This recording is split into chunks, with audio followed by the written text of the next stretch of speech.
আসসালামু আলাইকুম। মুনিরা blog kitchen থেকে আমি মুনিরা বলছি। পাকা কাঁঠালের এখন ভরপুর মৌসুম। আর এই মৌসুমে কিন্তু প্রচুর পরিমাণ কাঁঠাল পাওয়া যায়। এই কাঁঠাল দিয়ে কিন্তু মজার মজার রেসিপি তৈরি করা যায়। আমিও আজকে একটি কাঁঠালের রেসিপি শেয়ার করেছি। তার জন্য লাগবে আমার কাঁঠাল। এখানে বেশ বড় সাইজের একটি কাঁঠাল নিয়েছি। কাঁঠালটা এখন আমি ভেঙে নিব। কাঁঠালটা ভাঙার আগে কিন্তু অবশ্যই হাতের মধ্যে সরিষার তেল দিয়ে নিতে হবে, তা না হলে হাতটা কিন্তু আঠায় ভরে যাবে। তো এই যে আমি আঠা যেন হাতে না ভরে এর জন্য সরিষার তেল নিয়ে দিলাম। তো এই যে এখন কাঁঠালগুলো উঠিয়ে নেব। এই যে কাঁঠালগুলো একদম নরম না, আবার খুব বেশি শক্ত না, এরকম কাঁঠাল খেতে কিন্তু খুবই ভালো লাগে। তো এখন এভাবে আমি ধীরে ধীরে ভেঙে কাঁঠালগুলো উঠিয়ে নেব। কাঁঠাল সচরাচর সবাই খেতে পছন্দ করে না, তো কাঁঠাল দিয়ে কিন্তু বিভিন্ন রেসিপি তৈরি করা যায়। তো কাঁঠালের এই বিভিন্ন ধরনের রেসিপিগুলো তৈরি করে খেলে কিন্তু কাঁঠালগুলো খাওয়া হয়। আর এই মধু মাসে বিভিন্ন প্রকারের দেশি ফলগুলো পাওয়া যায়। আপনারা চেষ্টা করবেন দেশি ফলগুলো খেতে, কারণ দেশি ফলগুলোতে প্রচুর পরিমাণে পুষ্টি থাকে। তো কাঁঠালগুলো আমি এইভাবে ধীরে ধীরে উঠিয়ে নিব। তো আমি যে পরিমাণে কাঁঠাল উঠিয়ে নেব সেগুলো দিয়েই পিঠা তৈরি করব এর জন্য। তো কাঁঠাল দিয়ে কিন্তু অনেক ধরনের রেসিপি তৈরি করা যায়। আর এই কাঁঠালের খোসাগুলো আমি একটা রেসিপি তৈরি করব, তার জন্য রেখে দেব। তো এই যে কাঁঠালগুলো উঠিয়ে নিয়েছি, আর এখন এগুলো থেকে বিচিগুলো বের করে নিতে হবে। বিচি সহ আসলে তো পিঠা বানানো যাবে না, যার জন্য বিচিগুলো উঠিয়ে নিচ্ছি, দেখতেই পাচ্ছেন। তো এখন এই যে বিচিগুলো বের করে নিব। আর এই বিচিগুলো দিয়েও কিন্তু মজার মজার অনেক রেসিপি তৈরি করা যায়। আমার চ্যানেলে কাঁঠালের বিচি দিয়ে ভর্তা তৈরি করা আছে রেসিপি, চাইলে আপনারা দেখে আসতে পারেন। তো এখন আমি সবগুলো কাঁঠালের বিচি বের করে নিব।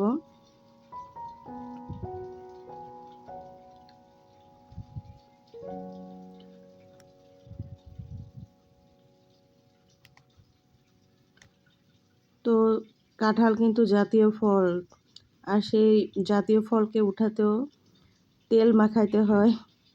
তো যাই হোক, এই যে এখন আমি এখানে পিঠাটা তৈরি করে নিব। কাঁঠালগুলোকে ব্লেন্ড করে নিয়েছি ভালো করে। এই যে ব্লেন্ড করে নিয়েছি, নেওয়ার পরে এখন আমি পিঠা ব্যাটার তৈরি করব, এটা সরিয়ে রাখছি। আর এখানে দেখুন আমি চালের আটা নিয়েছি এখানে গমের আটা। আমরা আসলে বাসায় যে আটা দিয়ে রুটি খাই সেটাই নিয়েছি। প্যাকেটে সুন্দর গমের আটা পাওয়া যায় সেটাই, আর এটা একটু লাল হয়। তো এখন আমি চিনি এখানে দিয়ে দিব। চিনির পরিমাণটা আপনারা আপনাদের স্বাদ বুঝে দিবেন। এরপরে কাঁঠালের যে রসটা আমি তৈরি করে রেখেছিলাম, তো সেটা এখানে দিয়ে দিব। যদি কিছু আস্ত থেকে থাকে তো সেগুলো হাত দিয়ে একটু একটু ডলে নেবেন, বা মাখিয়ে নেওয়ার সময় গলে যাবে, সমস্যা নেই। তবে আঁশ থাকলে সেটা স্কিপ করতে পারেন। তো আমার এখানে কাঁঠালটার ওরকম আঁশ ছিল না, যার জন্য আমি এখন এটাকে এই যে চামচের সাহায্যে কিছুটা আগে মেখে নেব। এরপরে হাত দিয়ে সুন্দর করে মেখে নেব। তো আসলে এই কাজটা হাত দিয়ে করতে পারলে বেশি ভালো হয়, কারণ এটাকে ভালো করে ডলে ডলে মাখতে হবে। আর মাখলেই কিন্তু পিঠাটা একদম সুন্দর হবে। তো তার জন্য আমি এই যে কাঁঠালটাকে এভাবে হাত দিয়ে ডলে মেখে নিব।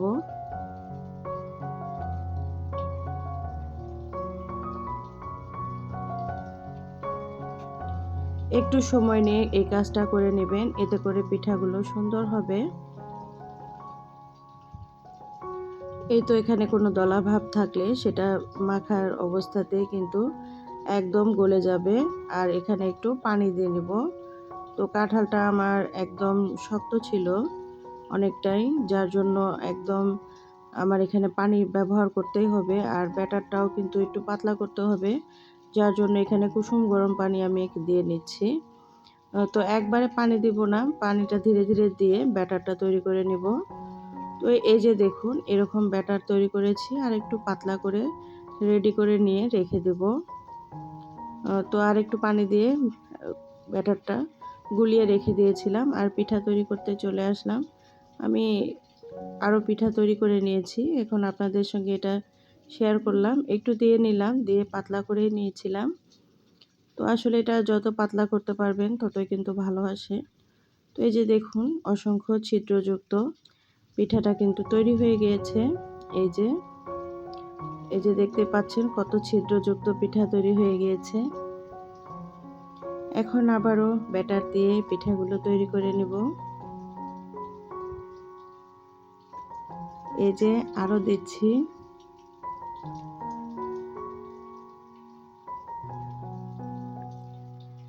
এভাবে দিয়ে আবার ঢাকনা দিয়ে ঢেকে রেখে দিতে হবে। ঢাকনাটা উঠিয়ে এখন পিঠাটাকে আবার উঠিয়ে নেব। এই পিঠাগুলো কিন্তু আপনারা যদি চান উল্টে দিয়ে আবার দুই পাশে সুন্দর করে ফ্রাই করে নিতে পারেন। আর তাছাড়া যদি উল্টিয়ে দিতে না চান সেই ক্ষেত্রে একটু বেশি সময় ধরে এটাকে ফ্রাই করে নেবেন, তাহলে দেখবেন উপরটাও সুন্দর মতো সেদ্ধ হয়ে যাবে। তো এই যে দেখুন, পেছনটা কিন্তু এরকম হবে কালার তো অবশ্যই হবে। যদি কালার না হয় তাহলে পিঠাটা সেদ্ধ হবে না ভালো করে।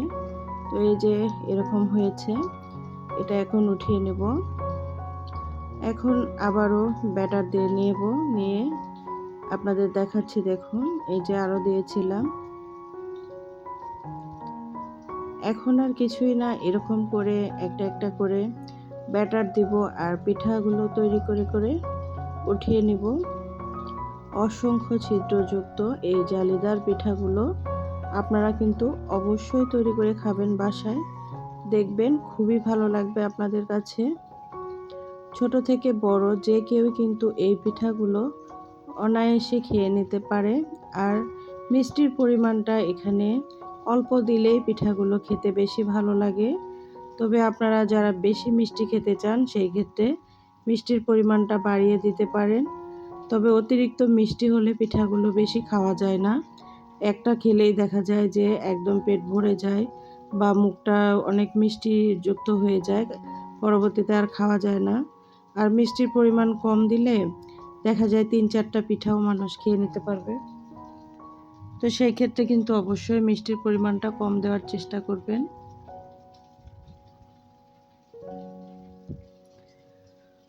তো বাদবাকি যতগুলো পিঠা আছে আমি সবগুলোই এভাবে দিয়ে পিঠাগুলোকে তৈরি করে নিব। ভিডিওর এই পর্যায়ে এসেও যারা একটি লাইক দিতে ভুলে গিয়েছে, প্লিজ একটা লাইক দিয়ে পুরো ভিডিওটা দেখে নেবেন, অনুরোধ রইল। আপনাদের একটা লাইক কিন্তু আমাদের কাছে অনেক মূল্যবান।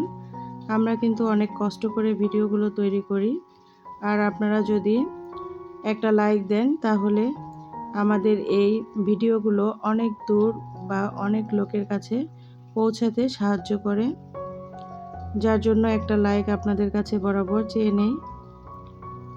তো এতক্ষণ যারা সময় নিয়ে আমার ভিডিওটা দেখেছিলেন সবাইকে কিন্তু অসংখ্য ধন্যবাদ। আর এই পিঠার রেসিপিটি যদি আপনার একটু হলেও ভালো লেগে থাকে তাহলে বন্ধু এবং পরিবারের লোকজনের কাছে শেয়ার করতে ভুলবেন না। অবশ্যই একটা কমেন্ট করে যাবেন যে এই রেসিপিটা আপনাদের কাছে কেমন লেগেছিল। তো এখন এভাবেই তো আমি বাদবাকি পিঠাগুলো তৈরি করে নিয়েছিলাম।